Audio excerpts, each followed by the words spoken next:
Yeah, we should talk about the defence actually. Traditionally, we've talked about Bournemouth as a sort of exciting-looking attacking team, and suddenly Eddie Howe has managed to solve what has been a permanent issue in the defence for the last 3 or 4 years.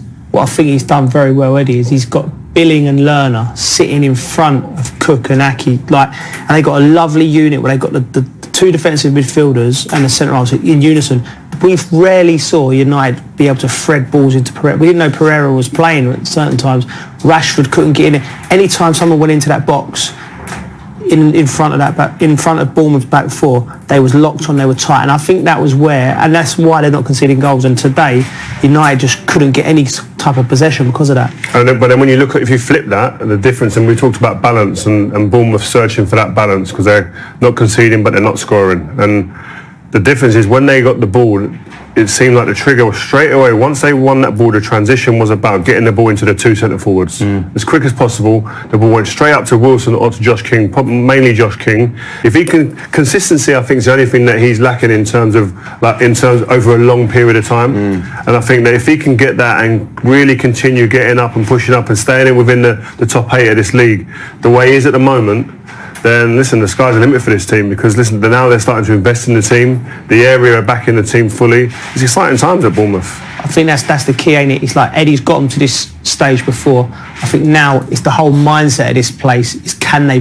they break into that next stage? Don't take your foot off. What he hasn't done before is solve the defensive issues. Maybe I'm just being simplistic as not an ex-footballer, that once you solve the defence, with a team that are used to scoring goals, that should be an easier thing to fix rather than constantly struggling to mend the defence. It's like spinning saucers. You sort the defence out and all of a sudden you stop scoring goals, and then you could try and score goals and then you're not making chances and things like that. So he's spinning saucers. But I think the main thing for this club is I think they've consolidated now in the Premier League. If they're going to go on again, maybe it's a case of signing a big name and just letting the message now that we want to be with the big boys, because like you said, they're the same amount of points as Arsenal, so it's credit to everyone at the club, in particular the manager. Yep, and they have 3 clean sheets on the bounce now, but you're right about the goals. They're 6 goals less than they were at this stage last season, so they are scoring less.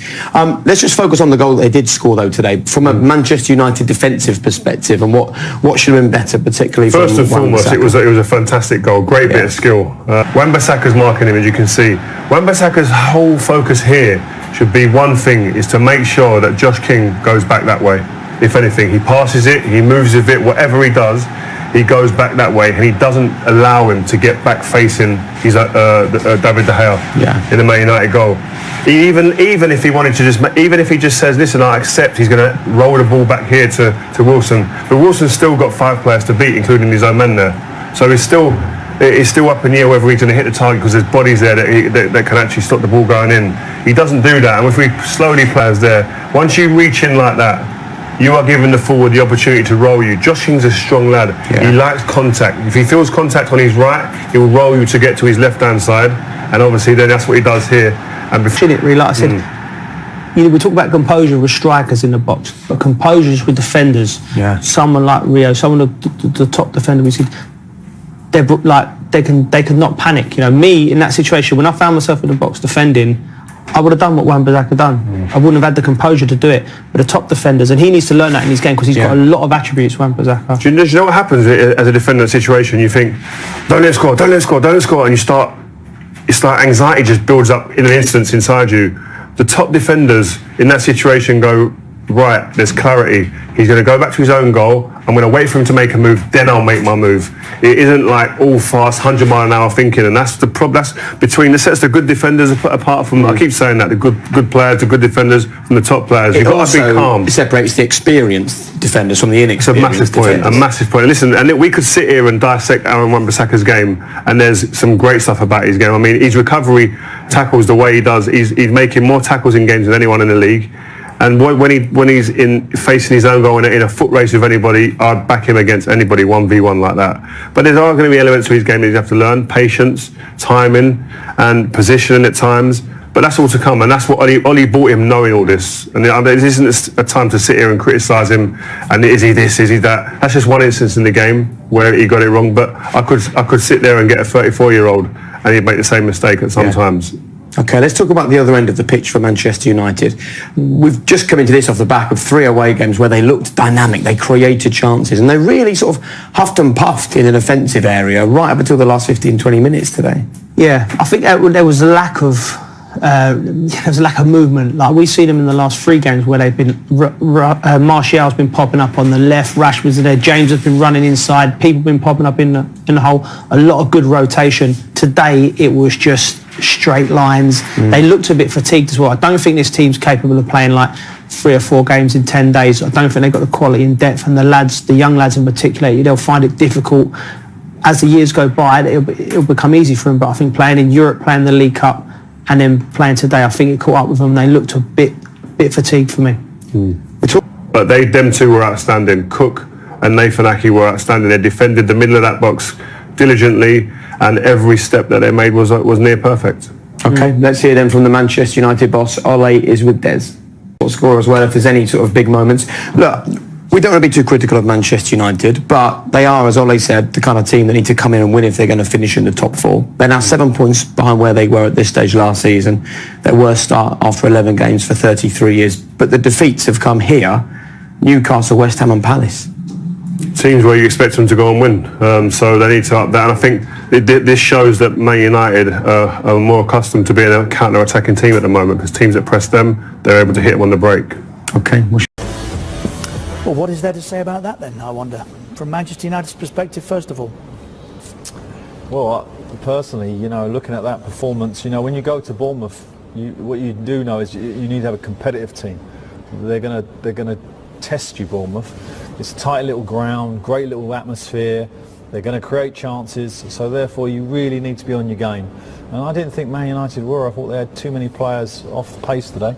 I think that's been symptomatic of the season, though, Alan. I think that's what every time I watch them, I wait to see a quality and a consistent crafting of chances.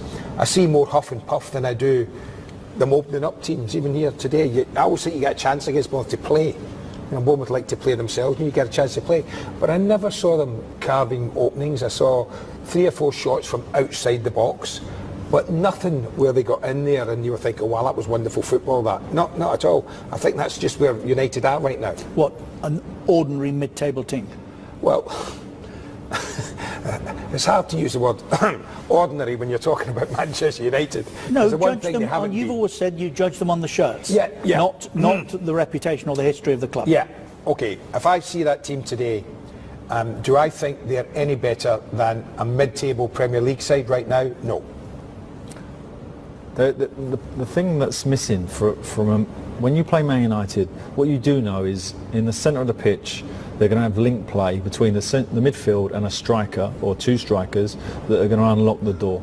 That's what you used to face. A midfield player with creative ability like Carrick or whatever, Rooney, Mark Hughes, go down the eras of the Man United team. And that Man United team through the middle wouldn't worry me. It wouldn't worry me if I was a manager. Worries me down the sides a little bit because they've got good pace down the sides with Rashford and Martial. But if therefore you're going to stop Man United, you stop that area in the middle, you've got a good chance of them not scoring.